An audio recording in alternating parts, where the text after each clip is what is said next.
Oh yeah, we're here trying to get his dog back.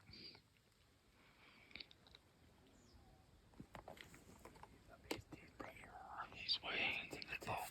He's home in the distance. We just sounded back. Don't know if you can hear it.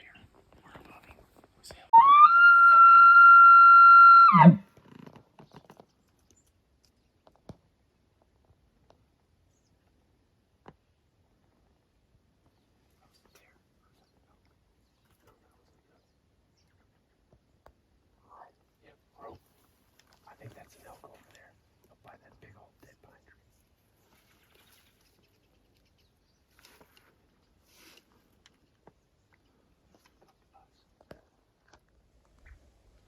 True.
we just had our, I don't know, top 3 most awesome elk hunting experiences. We hunted all the way up Dorothy Drainage this morning. Early on, we saw a big old bear, which is kind of neat. Hay bared it off. We worked up further. About halfway up, maybe 3/4, we found a wallow. And we had heard some elk further up the mountain, but had Milton start splashing in the wallow. Me and Drew went uphill where we had heard elk.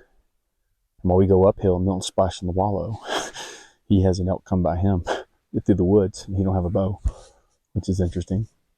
And so we came on up and had heard a bull crack off pretty aggressively, and so got pretty much all the way up to just below the rim rock, and Milton got this bull real easy calling at first. Like we weren't getting great responses, and then we pushed in probably another 200 yards. Milton sounded off, and boy, and that other bull ripped one off. And so we got set up probably another 100 yards in this one little opening, and Milton's going back and forth with him, pretty aggressive, and is calling and chuckling, and that bull starts working our way, and we can hear him coming from a bugle, and then we can hear him because he's so close as he's going through all this locust stuff. But then he hangs up. You don't hear anything, and the next time he bugles, he was back to where we had originally heard him. So we were trying to figure out what are we going to do. The wind was perfect for us. Bull's over here, we're over here, and this stand at Gamble Oak was about 70 yards or less from where the bull was bugling from. We were probably 140 yards out, if that, probably 120. And so we said, because the wind's so good, we're going to take a risk of making noise pushing through this locust, try to get over here. And so we're working our way through probably about a 20-30 yard stretch of locust, and right as we're coming up through this clearing right here, we're like right at the edge where the locust stops, probably about 5 yards back into it, if that. And Drew and I hear that bull coming through these trees. I have to put my arrows up to go through the locust because it's so thick. And so I hear it, and I start getting an arrow out, trying to get in it. Drew's watching, and then we see him. Big old sucker. I mean, big sucker. Nose almost to the ground as he's working his way through here.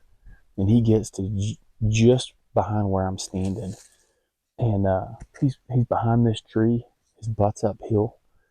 And his neck is, he's kind of nose down. He gets right here. He started to look up back there. I thought he busted us. But when he put his nose back down to come, is when I drew, and then he took a few more steps, and when he got here, he looked up and he saw us, and so he's looking straight at us with his eyes kind of down. He's the worst quartered position you could possibly hope for, and a frontal shot was blocked by this tree, and so I'm at full draw. He's got us pinned down, and I'm thinking, there's no good shot here. But I was like, I'm going to lean back and just see if I can get a little bit clear of this tree. And so I lean it first. My nose comes off my peep. I get back on it, lean just a little bit more, and I can tell the bull's about to take off. And so, man, I let it rip, and thwack, killed this tree.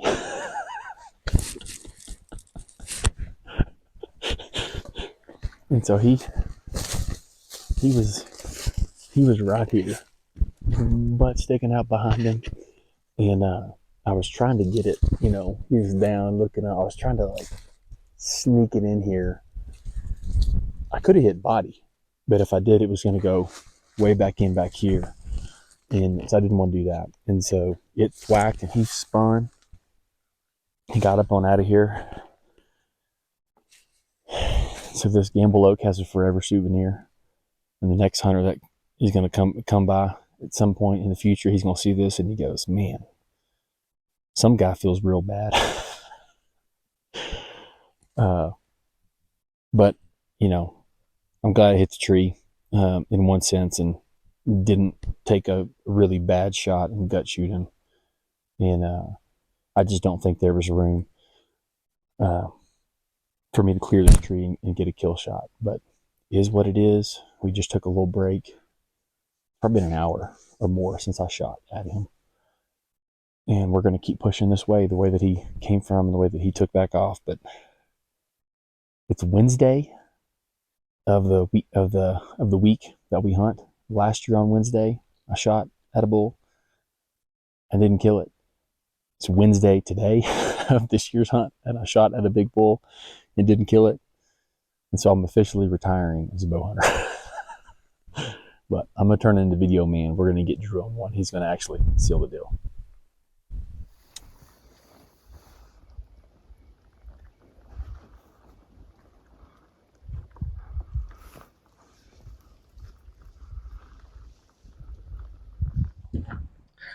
All right, guys. So Wednesday we just came down after Tyler was able to get a shot off at a bull. Very exciting hunt. I felt the best today that I have since we've been here, which really motivated me. Like, hey, if I can make gains while I'm up here in these mountains, I definitely think taking the day off yesterday for me was the right call. You know, sometimes you just got to know your body and know when to rest, and did that and was able to bust through and felt like I pretty much stayed on their heels all day today.